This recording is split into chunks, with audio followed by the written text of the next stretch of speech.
Olá, sejam bem-vindos ao segundo Fórum Ibero-Americano de Investigação em Design. Esta apresentação trata da correlação entre o design e a educação.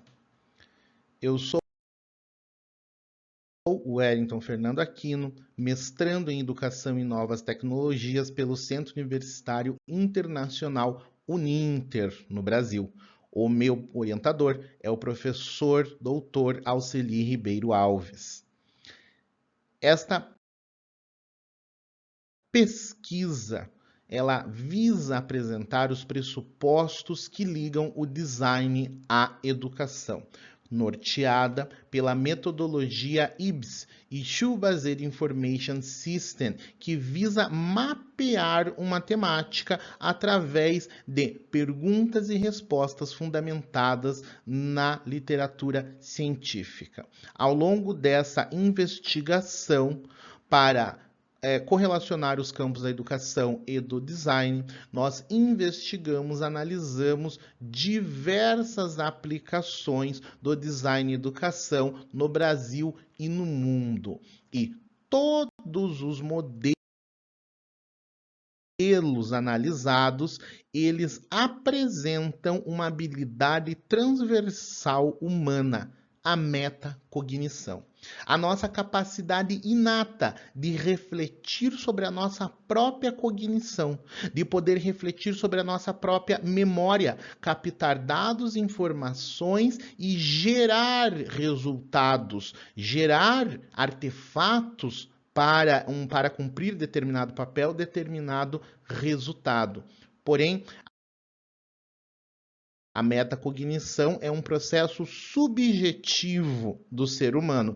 Para ser usada em fins educacionais, necessita de 3 pilares que vão ser apresentados agora. Esses 3 pilares são os elementos, os aspectos metacognitivos: orientado, resolutivo e ativo. Ou seja, quando eu proponho para o estudante uma prática resolutiva para que ele desenvolva conhecimentos, habilidades, atitudes e valores ao longo de um processo, resolvendo um problema, este processo precisa ser planejado, aplicado e avaliado. Ele precisa ser orientado.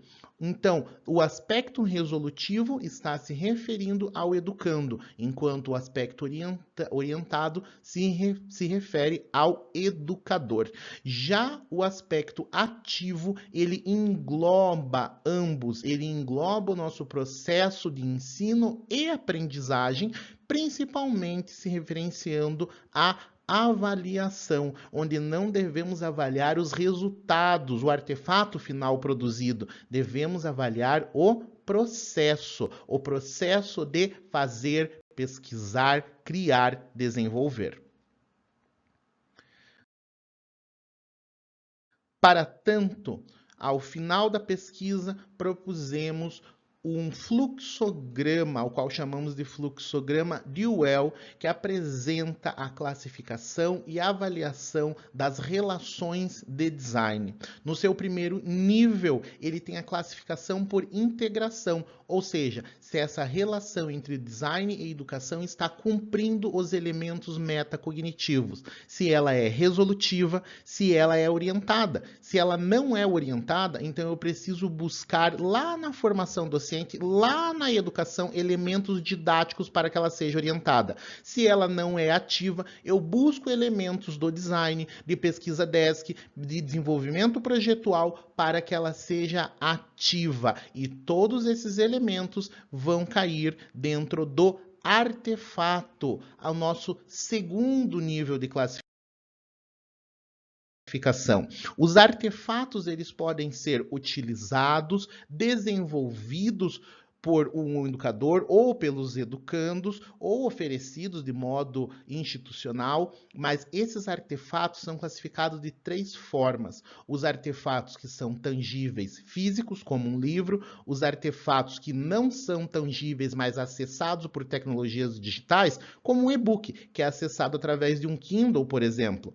E nós temos aqueles elementos que são intangíveis e não são acessados por meios digitais, que são os elementos, são os nossos artefatos artefatos cognitivos, como ideias, fórmulas matemáticas, modelos, esboços, teorias. Posteriormente, a última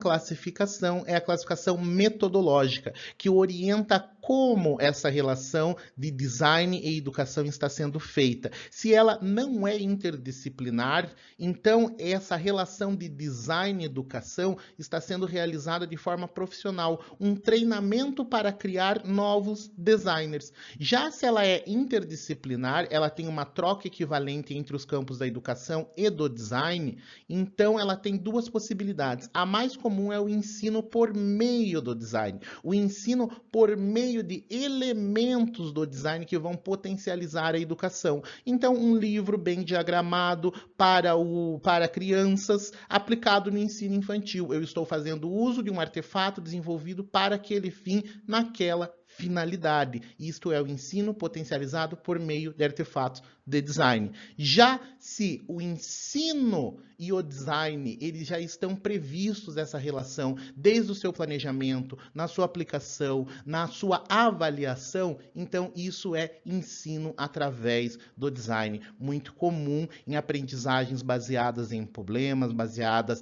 em projetos, em atividades makers. Este é o cenário equivalente à troca interdisciplinar entre os campos.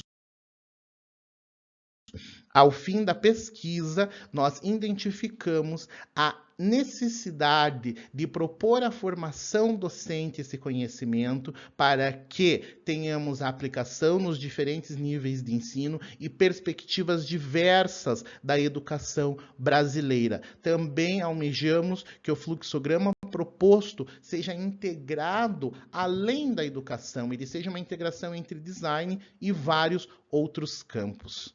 Deixo as referências que utilizamos ao decorrer desta pesquisa, deixo também o meu e-mail para contato. Agradeço a participação de todos.